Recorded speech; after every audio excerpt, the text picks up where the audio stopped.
মার্কিন প্রশাসনের তরফ থেকে আরও একটা নতুন সিদ্ধান্ত দেখলাম যে নতুন করে 60টি দেশের উপর 10 থেকে 12.5% পর্যন্ত শুল্ক আরোপের একটা চিন্তাভাবনা চলছে এবং যেই যুক্তিটা দেখানো হচ্ছে যে শ্রম ইস্যুটাকেই সামনে আনা হচ্ছে। আপনি কি মনে করেন যে এই সিদ্ধান্তটা তারা যৌক্তিকভাবে নিচ্ছে কিনা?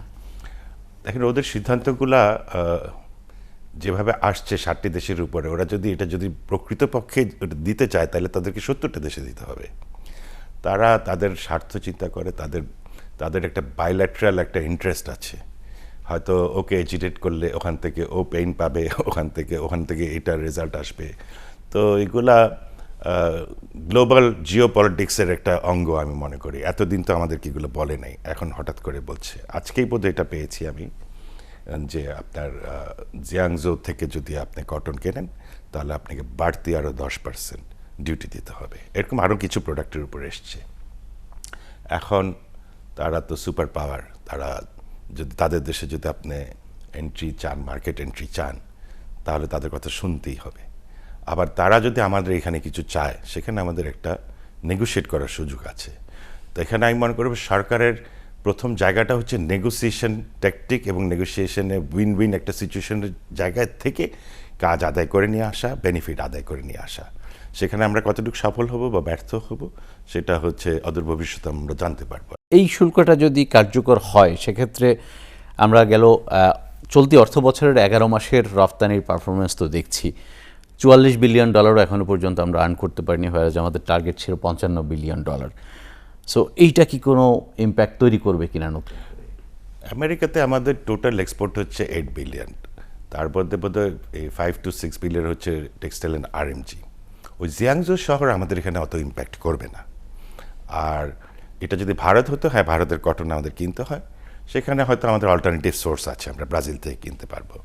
আমার মনে হয় না। আর এমন কিছু আমরা আমেরিকাতে এক্সপোর্ট করি না যেখানে আমাদের গাড়ি যাচ্ছে অথবা মোটরসাইকেল যাচ্ছে বা ইলেকট্রনিক্স যাচ্ছে যে আমাদের হ্যাম্পার হবে। বাংলাদেশের জন্য এটার ইম্প্যাক্ট খুব একটা বেশি হবে না, বরঞ্চ যেসব দেশে ইম্প্যাক্টগুলো হবে ওটার একটা রেজাল্ট হয়তো আমরা পেতে পারি, যে হ্যাঁ, ওদের মার্কেটটা আমাদের দিকে আসতে পারে। কিন্তু আমরা তো বারবারই বাস মিস করে যাচ্ছি। এই যে কোভিড বলেন, তারপর বলেন স্যাংশন বলেন, এম্বার্গো বলেন, এই সব কিছুর মধ্যে কিন্তু বাংলাদেশ একটা সুবর্ণ সুযোগ হারিয়েছে কেমনে? আমাদের ওই যে ভঙ্গুর ইকোনমি আমরা সাপোর্ট দিতে পারি নাই, ওই ব্যবসাগুলো আমাদের দেশে টেনে আনতে পারি নাই।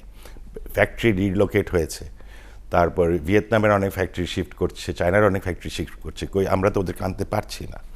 আর আপনার যে একটু আগে বললেন যে ইলেকট্রিসিটি প্রাইস, হ্যাঁ, ইলেকট্রিসিটি প্রাইসের আরেকটা ইনডাইরেক্ট ইম্প্যাক্ট আছে। যেমন যে দেশে প্রতিনিয়ত গ্যাস, বিদ্যুৎ, ইলেকট্রিসিটির দাম বাড়ে, আনঅ্যানাউন্সড দাম বাড়ে, কোনো প্রতিশ্রুতি থাকে না যে আগামী 5 বছর 10 বছর আমরা তোমাকে এই রেটটা দেব, সে দেশে ইনভেস্ট করবে কে? এটা তো ভার্নাবল কান্ট্রি হিসেবে পরিচিত হবে তখন। এটাকে আপনার স্টেবল কান্ট্রি বলা যাবে না। এখন যে হঠাৎ করে 19% বাড়ছে, হ্যাঁ, এটা কিন্তু জাতিকে বহন করতে হবে। এখন এই 19% যদি চাইনিজ ইনভেস্টাররা শুনে যে আমার যেখানে 8 মেগাওয়াট 10 মেগাওয়াট লাগে একটা স্টিল প্রোডাকশন করতে বা একটা এই যে কোনো পণ্য প্রোডাক্ট করতে, তার প্রোডাক্টের প্রাইস কিন্তু টোটালি চেঞ্জ হয়ে যাবে। যেমন আমাদের টেক্সটাইলে 1/3 হচ্ছে আপনার ইউটিলিটি কস্ট। সেখানে যদি 20% ইম্প্যাক্ট আসে, সেটা যদি আদারওয়াইজ সাবসিডাইজ না করা হয়, তাহলে কিন্তু এই ব্যবসাটা টেকবে না। তো আপনি এই ব্যবসাটা করবেনও না। কিন্তু আমরা হয়ে গেছি কি, আমরা ব্যবসাটা করে ফেসে গেছি। আমাদেরকে যদি বলা হতো তুমি টেক্সটাইল করো বা আরএমজি করো বা টয় ফ্যাক্টরি করো বা প্লাস্টিক ফ্যাক্টরি করো, 10 years this policies will remain with you, অথবা 10 years আপনার ইলেকট্রিসিটি বিটে আনচেঞ্জ থাকবে। এটা আছে বহির্বিশ্বে। কেন আমরা কাপকোকে ফিক্সড প্রাইসে গ্যাস বিক্রি করি না? এখনও তো করছি। রিভিউ হয় টাইম পার হয়ে গেলে, কিন্তু আমরা একটা টাইম সেট করি। তো ওর বেলায় এত সুন্দর পলিসি, আমার বেলায় এত খারাপ পলিসি কেন? আমি দেশের মানুষ, আমি দেশের investor. The red carpet should be laid for both of us equally. আপনার ওকে রেড কার্পেট দিবেন, আমাকে দেবেন না, এটা তো হয় না।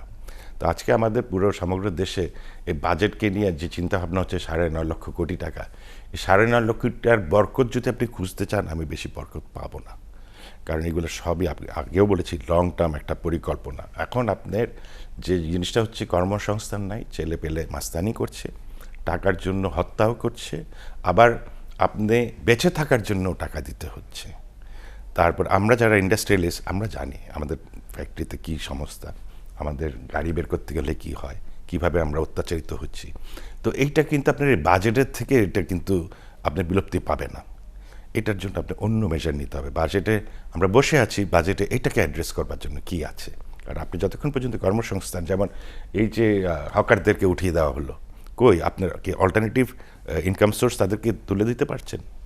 আপনি আজকে একটা মাস্তানকে ধরে নিয়ে আসেন, না তোকে আমি 20,000 টাকা দিব, কালকে থেকে তুই মাস্তানি করবি না। That is a solution. এরপরে যদি সে করে তাকে জেলে ঢুকায় দেন, কিন্তু আপনি চাকরিও দেবেন না, তাকে চাঁদাবাজিও করতে দেবেন না। তার মানে কি, আমি সরকারকে দোষ দিচ্ছি না, আমি বলছি যে এটা একটা আমাদের গ্যাপ আছে, এই জায়গায় কাজ করার সুযোগ আছে। এটা করলে আমি মনে করি তাহলে একটা উইন উইন সিচুয়েশনে যেতে পারবো।